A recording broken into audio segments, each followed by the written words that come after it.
Hi అండి. ఎలా ఉన్నారు? అందరూ బాగున్నారు కదా? మన ఛానల్ ఇంకా ఎవరైనా సబ్స్క్రైబ్ చేసుకోకపోతే చేసుకోండి.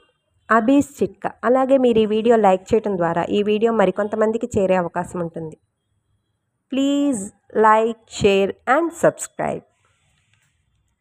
కొంతమందికి పాదాల్లో బాగా నొప్పులుగా ఉంటూ ఉంటాయి.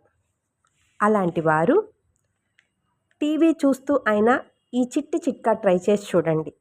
అదేంటంటే, ఒక టెన్నిస్ బాల్ తీసుకొని మీరు కుర్చీలో కూర్చొని పాదం అడుగు భాగాన బాల్ని పెట్టండి. ఇప్పుడు దానిపై ఒత్తిడి కలిగిస్తూ నేలపై గుండ్రంగా తిప్పండి. ఇలా చేయటం వల్ల పాదాల్లో ఉండే కండరాలు రిలాక్స్ అవుతాయి. అలాగే వెన్ను కండరాల నొప్పులు ప్రశాంతంగా మారతాయి.